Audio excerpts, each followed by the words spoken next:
Blackout Revival is a hard game to get into. It's a steep climb with relatively slow level progression, and for some, it can be overwhelming to get into. But it doesn't have to be. Today, I'm going to present you 10 tips to improve in Blackout Revival.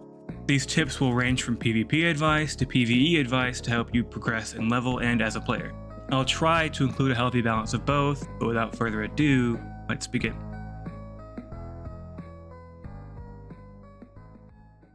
Number 1. Keycards are a massive part of Blackout and highly sought after. Reason being, most of the keycards are a gateway to incredible loot and overall progression. But you may be wondering, as a new player, how do I attain these keycards? Well, to me, by far the easiest way is Cargo Ambush. Cargo Ambush is a relatively simple task where you must eliminate 4 armored guards before unlocking a loot crate and returning back to the broker. However, these loot crates have a fairly good chance of dropping keycards and are also capable of dropping every type of keycard in the entire game.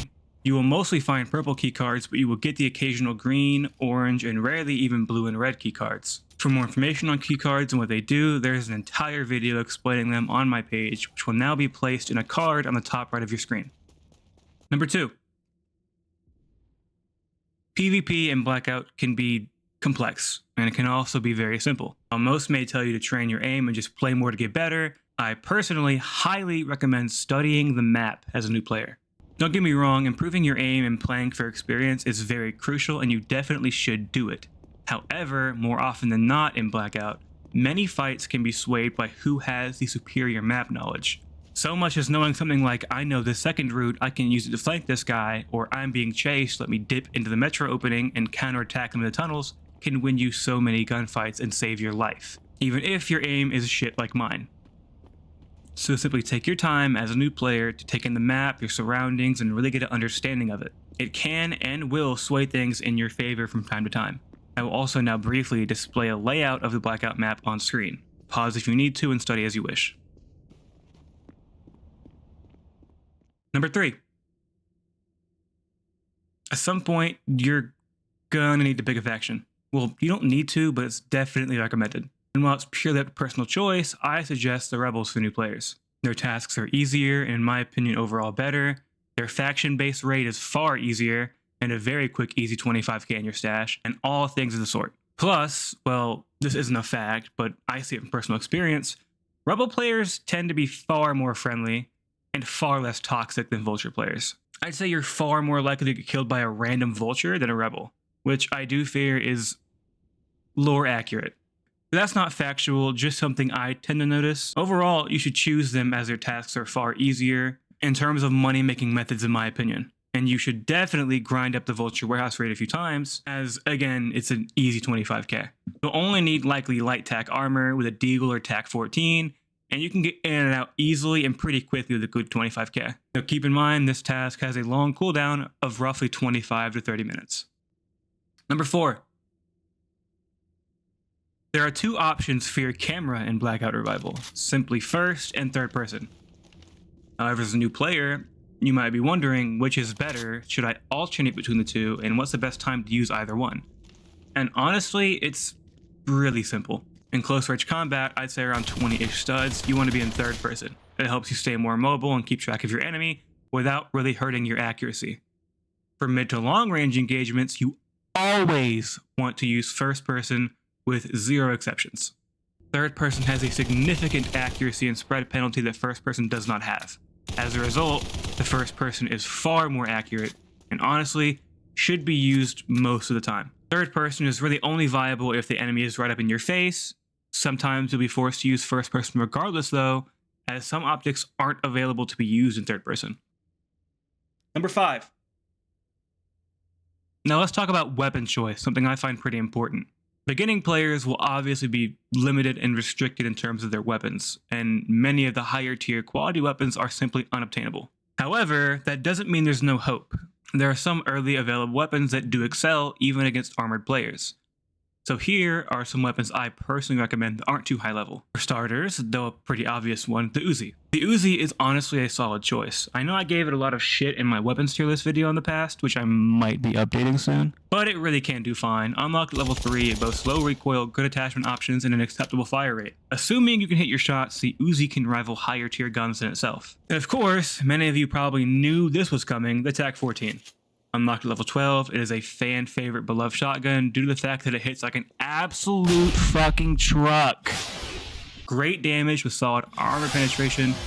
A well-placed headshot can have even the toughest players on their knees. Its only drawback is the fire rate, which can be fixed with a tactical pump attachment. And finally, the Deagle. A little higher than the others, unlocked at level 15, the Deagle is a highly underestimated demon at long range. It can 2-tap helmets to down armored players and has a pretty forgiving recoil considering its power. It's a bit more of a skilled weapon, but in the right hands, it can be one of the most lethal weapons in the game, besides contraband, of course. Some honorable mentions go to the MP5, G18, and Galil Ace 11, all of which are incredibly viable early on. Number 6. This one will be a bit short and it seems pretty obvious, but I know a lot of people who simply don't do this and then go around wondering why they're so broke all the time. Always just pick up the money and valuables. Even if it's a little bit or a small amount, it adds up. It really does. Picking up 100 here or there turns into 1,000, and that stacks before you know it. It all continues to just build up over time. It wouldn't even take long before you can afford a full kit just off the money you've picked off the ground. Full light tac armor is only 3k, and a good gun varies. Pick up the money. Number 7. As a starting player, you may be completely lost, wondering where on earth you're supposed to go and where you should begin. Personally, I suggest the military base. It's so big you can't miss it, located directly on Main Street. All you'll really need to bring is a lockpick and any usable weapon. Yes, even the G17. Hell, you could probably bring a knife and be fine. There are several ways to enter, which is pretty obvious standing out. Once inside, you simply unlock the crates, kill the enemies, rinse, repeat. You can come out with a pretty decent chunk of money, depending on how long you stay for, but on top of that, those military crates can contain pretty decent gear. Though uncommon, you can find things like tactical armor and MP5s. Once you've collected a good bit of money and items, to leave, you'll need to loot a purple keycard off a dead guard. It may take a while, but one will drop. Or you can bring one with you in advance. Once attained, walk over to the control room located on the back of the base, swipe the card to open the gates. Simple as that, rinse repeat the process, and you'll be off to a decent start. Number 8.